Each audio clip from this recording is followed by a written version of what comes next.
Hi again, I'm Mick. Welcome back to Poland Awaits, your roadmap to employment. In this chapter, we'll take a close look at how to create a professional Polish CV and cover letter. These are your most important tools when applying for a job in Poland. I'll walk you through what to include, how to format your documents, and what to avoid, so your application stands out for all the right reasons. Before we dive into today's topic, let me quickly share two top services, one from our team and one from our trusted partner, that many of our viewers find extremely helpful. First, if you're planning to come to Poland but aren't sure what documents you need, or if you're already here and want to stay longer legally, Time to Legal is here to help.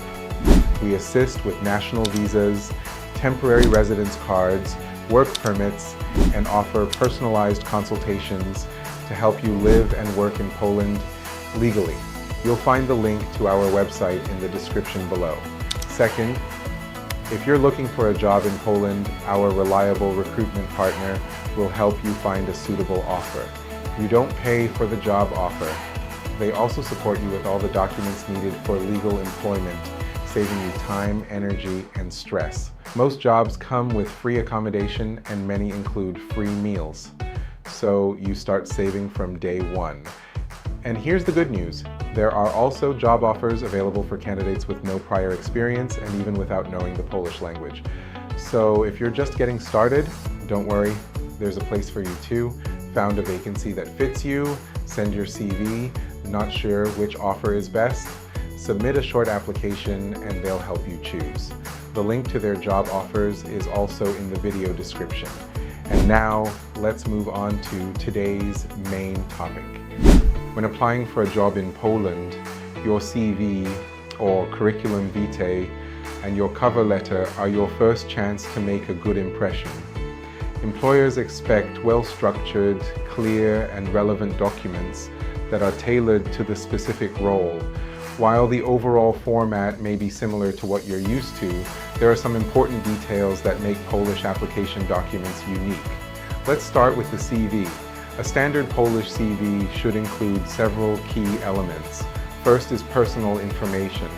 At the top of the page, include your full name, phone number, email address, and the city where you're currently living. Your full home address is not necessary. You may also include your date of birth, which is still commonly expected in Poland, although this is optional. Many candidates also include a professional photo. While it's not mandatory, it is quite common in Poland. If you decide to add one, make sure it's recent, high quality, and taken in a professional setting. Next, write a short professional summary or profile. This should be a few sentences long and give the employer a quick snapshot of your experience, skills, and career goals. Think of it as a short pitch, why you're the right person for the job. After that, list your work experience.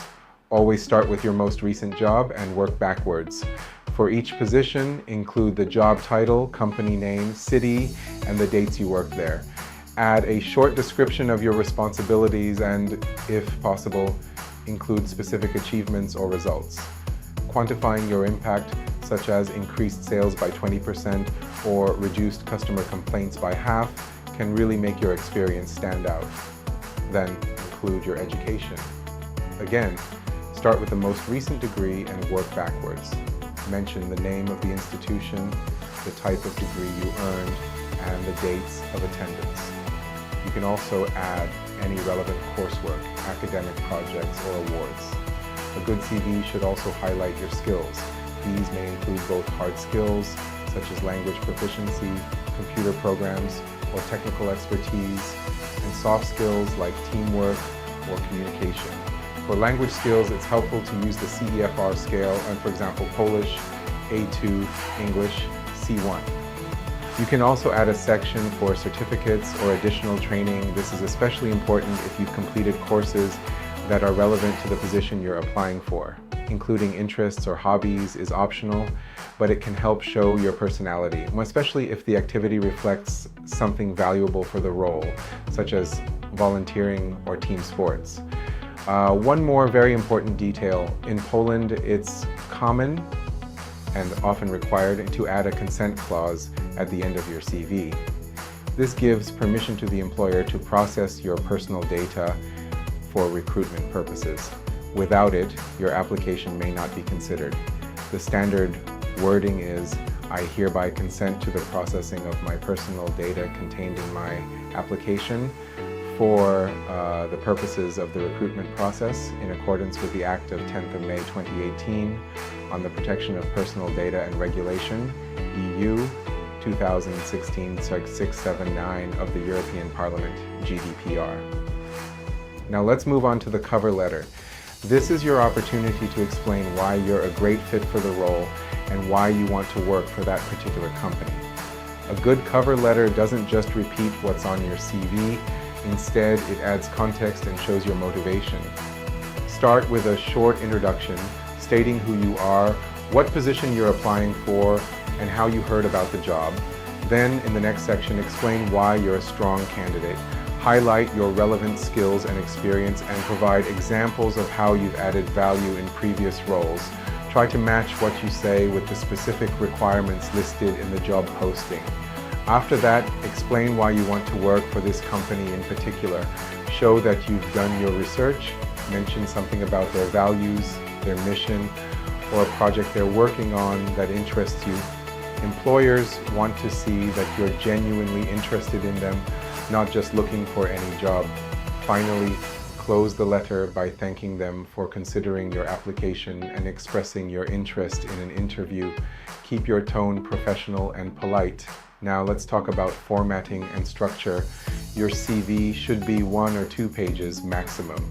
Use a clean professional font such as Arial or Calibri, and clear headings to divide sections.